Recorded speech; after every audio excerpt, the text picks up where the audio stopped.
Hello बच्चा लोग, JEE P Y Q chemical kinetics इस बार 2018 का क्वेश्चन कर रहे हैं। और ये वाला क्वेश्चन थोड़ा मेहनत वाला है। ये रियल एग्ज़ाम में भी आता, थोड़ा टाइम टेकिंग होता। दूसरा, अपने को केमिकल काइनेटिक्स में गैसियस वाले क्वेश्चन सॉल्व करने का आदत कम है थोड़ा, तो कुछ लोगों का पेन रुक जाता है गैस देख के एक तो, और प्रेशर देख के। प्रेशर से ऐसे ही डर लग जाता है कुछ लोगों को। तो देखिए, गैस वाला कैसे करते थे, अपने को पता है कि कंसंट्रेशन की जगह प्रेशर लेते थे। बट दिक्कत ये है कि कंसंट्रेशन एक का ही देते रहता था हमेशा, बट गैसेस वाले में टोटल देते रहता है, तो हम लोग को थोड़ा दिक्कत फील होने लगता है। ठीक है, और कोई बात नहीं है, बात बस इतनी सी है कि हम लोग को थोड़ा समझना पड़ेगा। चलिए, तो at constant volume and 300 kelvin होगा। कांस्टेंट वॉल्यूम क्या करना है? The total pressure at the beginning T0 and at time t are इतना एंड इतना। तो भाई साहब, ये रख रहे पी नॉट। अब एक जनरल इक्वेशन लिखते हैं। टोटल प्रेशर थोड़ा देर बाद क्या है? P T. अब टोटल प्रेशर शुरू में पी नॉट ही होगा, क्योंकि बी और सी तो रहे नहीं होंगे। थोड़े देर बाद इसको बोलेंगे पी नॉट माइनस एक्स। अब स्टोइकियोमेट्रिक कोएफिशिएंट देखिए, यहाँ से 1 मोल गया, ये 2 मोल बनता है, तो मोल के रिस्पेक्ट में ही प्रेशर भी होगा। तो ये होगा 2x, ये होगा x। टोटल कितना आया? टोटल कैसे निकालते हैं? पी नॉट प्लस ज़ीरो, इस केस में P naught minus x plus x, तो पी नॉट ही आया, प्लस 2x, तो क्या आ गया? P not plus 2x। Clear? Total pressure clear है। बस तीनों को जोड़ देंगे, तीनों तो गैस है, यही 3 गैस मिलके तो प्रेशर क्रिएट करेगा रूम में। तो पी नॉट प्लस 2x आ गया अपना प्रेशर। उसके बाद बोलता है initially only A is present. ठीक है, मान लिए तो ए ही है। ये बोलना ज़रूरी होता है जेई को, नहीं तो कल को कोई क्लेम कर देगा कि बी और सी भी था, तो आपका कैसे पता? और टी 1/3 सिंबल मतलब होता है कि 1/3 पहुंच गया, मतलब फाइनल कंसंट्रेशन 1/3 है, होने में कितना टाइम लग रहा है उसको टी 1/3 बोलता है। तो ये सिंबल है, बस ये सिंबल समझाया है कि अगर सब्सक्रिप्ट में लिखा हुआ है कि 1/3 है, तो मतलब 1/3 फाइनल कंसंट्रेशन हो गया है। इनिशियल अगर एक्स था तो फाइनल x/3। इतनी बातें हो चुकी है। ठीक है, अब जो है अब जो है हम लोग को पता है कि हम लोग इक्वेशन तो लिख सकते हैं फर्स्ट ऑर्डर का। ऑर्डर 1 दिया हुआ है, फर्स्ट लाइन में पता चला गया for a first order reaction.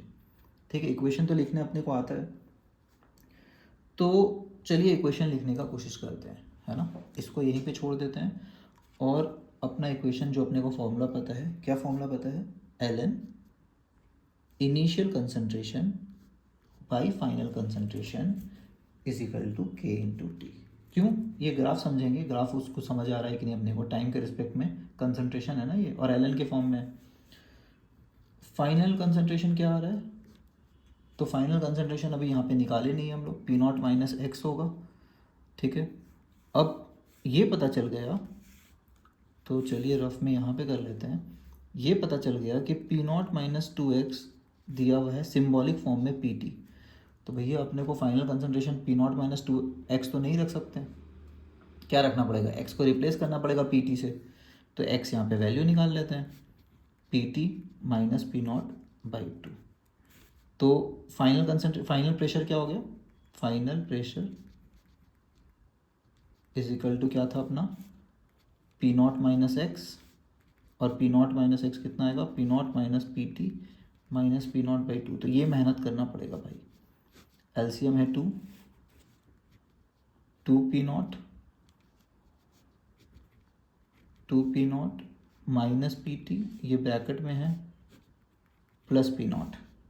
ठीक है, तो टोटल मिला के कितना आ रहा है? 3 P naught minus P T by 2। ठीक है, तो दिख रहा है अब ये एक्स्ट्रा कैलकुलेशन फालतू में करना पड़ा।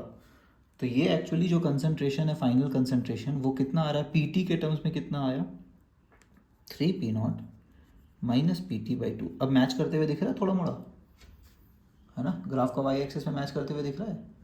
तो बेसिकली फाइनल प्रेशर कितना बैठाना है अपने को? 3 P naught minus P T divided by 2, और 2 ऊपर चल जाएगा, is equal to k into T, है ना।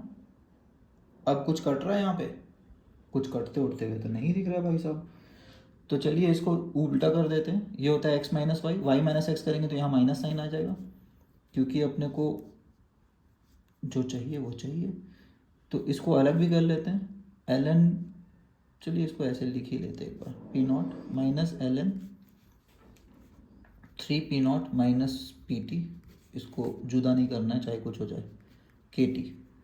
ये अपना वाई एक्सिस में है तो वाई एक तरफ बाकी सब एक तरफ, तो इसको आर एच एस में ले जाते हैं, 3 P0 माइनस पी टी, है ना, इज इक्वल टू माइनस के टी आएगा, एम एक्स प्लस सी, एम एक्स प्लस सी।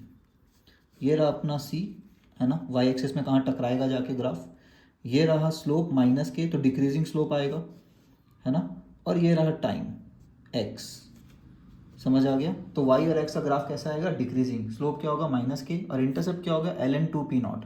तो अगर इंटरसेप्ट दिया होता तो ज़्यादा मज़ा आता देख के कि सर ये एल एन 2 P0 भी दिया हुआ है, यही होगा। तो ये करेक्ट आंसर है, ए एक करेक्ट आंसर है। ठीक है, समझ आ गया। बहुत मेहनत करने के बाद हम लोग यहाँ तक पहुँच हुए हैं कि ए एक सही आंसर है। तो ये गलत हो जाएगा क्योंकि भैया इसका रिलेशन तो ऐसा नहीं है। दूसरा थोड़ा आई क्यू भी लगा सकते हो कि पी नॉट जो है माइनस पी टी है, क्या पी टोटल पी नॉट से ज़्यादा हो जाएगा किसी टाइम पे? ऐसा टाइम आएगा कि पी टोटल पी नॉट से ज़्यादा हो जाए, है ना? ऐसा टाइम आएगा। कब आएगा? क्योंकि राइट साइड कितने मोल्स है, 3 मोल ऑफ गैस है, लेफ्ट साइड कितने हैं, 1 मोल। तो भैया हर 1 मोल पे 3 मोल गैस बनता है, तो टोटल प्रेशर तो ज़्यादा आ सकता है ना, क्योंकि शुरू में तो एक ही प्रेशर था, 1 ही मोल के बराबर का प्रेशर था। इससे टूटेंगे तो ज़्यादा गैसेस बनते हैं, तो प्रेशर बढ़ सकता है एक टाइम के बाद। अब प्रेशर एक टाइम के बाद बढ़ेगा पी टोटल, तो ये क्या आएगा फ्रैक्शन में, ये फ्रैक्शन में आएगा तो ये नेगेटिव में आएगा। ठीक है, तो ये पूरा घपला है, इसको पूरी तरह से सही से जस्टिफाइड नहीं है ये। क्लियर? तो इसके चक्कर में नहीं पड़ते हैं। और एक और चीज़ है, देखिए टी इक्वल टू ज़ीरो पे, टी इक्वल टू ज़ीरो पे भी ये ग्राफ गलत दे रहा है। क्यों? कोई कोऑर्डिनेट आएगा ही नहीं ऐसा वाला, ऑलमोस्ट इन्फिनिटी टाइप चल जाएगा, है ना, या नॉट डिफाइंड टाइप। क्यों? क्योंकि पी टोटल ही तो पी नॉट है, टाइम इक्वल टू ज़ीरो पे पी टी कितना है, पी नॉट, तो ये तो ज़ीरो नहीं हो गया, एल एन ज़ीरो। ठीक है, तो नॉट डिफाइंड टाइप्स हो गया। 10 का पावर क्या करेंगे, आई का पावर क्या करेंगे कि ज़ीरो आ जाए, बहुत मुश्किल है जस्टिफाई करना कि ग्राफ यहाँ टकराएगा। तो ये ग्राफ गलत है, प्लस ए आपका पूरा पूरा आ रहा है। डी ग्राफ सही है, कैसे पता चला? रेट कांस्टेंट कभी भी कंसंट्रेशन पे डिपेंड करता है, किसी का भी रेट कांस्टेंट कंसंट्रेशन पे डिपेंड करता है, 0 order, first order, second order. तो ये तो इंडिपेंडेंट क्वेश्चन है, इस क्वेश्चन से रिलेटेड भी नहीं है। रेट कांस्टेंट साहब तो बेचारे किस पे डिपेंड करते हैं, l n k is equal to, और या k equal to a to the power minus e a by r t. तो ई ए पे डिपेंड कर सकते हैं, टेम्परेचर पे डिपेंड कर सकते हैं, लेकिन एटलीस्ट कंसंट्रेशन पे तो नहीं करते हैं। आर एन एस इक्वेशन में कंसंट्रेशन का कुछ भी नहीं है खेल। ठीक है, तो ये ट्रू हो गया कि कांस्टेंट ही रहेंगे रेट्स, अब कंसंट्रेशन कुछ भी ले लो इनिशियली, कोई फ़र्क नहीं पड़ेगा। अब अपने को चेक करना है बी ऑप्शन का कि क्या बी ऑप्शन करेक्ट है कि नहीं है। इसके लिए अपने को टी निकालना पड़ेगा। अब इसमें भी किसी के पास आईक्यू है ना, तो वो समझ जाएगा कि फर्स्ट ऑर्डर में टाइम जो है इंडिपेंडेंट ऑफ कंसंट्रेशन आता था, जैसे टी हाफ भी आता था, ये इंडिपेंडेंट ऑफ कंसंट्रेशन नहीं आता था। तो फिर से ये कंसंट्रेशन पे डिपेंडेंट होगा, ऐसे डाउनवर्ड डाउनवर्ड आएगा नहीं। अगर आना चाहिए था तो हॉरिजॉन्टल आना चाहिए था कि 2/3 होने का टाइम फिक्स रहेगा हमेशा, जैसे हाफ होने का टाइम फिक्स रहता है। ठीक है, तो बाकी आप एक बार चेक कर लो, अगर यहाँ पे नहीं समझ आ रहा है तो आप चेक कर लो फार्मूला से। तो चलिए मान लेते हैं टी 2/3 निकालते हैं। तो T/3 मतलब क्या होता है, अगर वो इनिशियली पी नॉट था, हम लोग एक्सप्लेन किया कि 1/3 क्या होता है, कि वो 1/3 बचना चाहिए था to reach 1/3 of its initial value. तो 2/3 मतलब क्या, फाइनल प्रेशर क्या, 2/3 ऑफ पी नॉट। ठीक है, अब हम लोग को फॉर्मूला पता है कौन सा, L an initial concentration by final concentration. अब बताइए पी नॉट कटा कि नहीं कटा, इजिकल टू के टी, और इस टी को क्या बोलेंगे 1/3 होने में, या 2/3 यहाँ पे था, 2/3 होने में कितना टाइम लगा, दिख रहा है क्लियर कट। कहाँ आया पी नॉट तो कट गया, तो ये आ रहा है एल एन 3/2 इजिकल टू के टी 2/3। तो टी इसका ग्राफ बनाएंगे, है ना, कंसंट्रेशन के साथ तो बना ही नहीं सकेंगे क्योंकि कंसंट्रेशन पे तो डिपेंडेंट है। तो कांस्टेंट बोलेंगे कि कंसंट्रेशन कितना भी चेंज करो उससे कोई रिलेशन ही नहीं है टाइम का। क्लियर? तो बी ऑप्शन भी गलत हो गया। तो इसका फाइनल आंसर क्या बोलेंगे, ए एंड डी। ये एक अच्छा क्वेश्चन है, ये रियल एग्जाम में टाइम लेता और पूरा सोचवाता, या फिर किसी को फर्स्ट ऑर्डर पता है तो बस ये निकालता है स्पीड में और उसको पता चल जाता है कि ये गलत है, ये टाइम भी डिपेंडेंट नहीं होता है कंसंट्रेशन के, गलत है, एंड रेट कांस्टेंट भी टेम्परेचर के डिपेंडेंट या कंसंट्रेशन के डिपेंडेंट नहीं होता है। तो ये फास्ट प्रोसेसिंग तब होता है जब कोई बंदा बहुत प्रैक्टिस करके आया है। ठीक है, ओके, चलिए होपफुली समझ आ गया हो, और पढ़ते रहिए और रिवाइज करते रहिए, और इतने क्वेश्चन के बाद शायद मज़ा ही आने लगे केमिकल काइनेटिक्स में। Okay, bye everybody.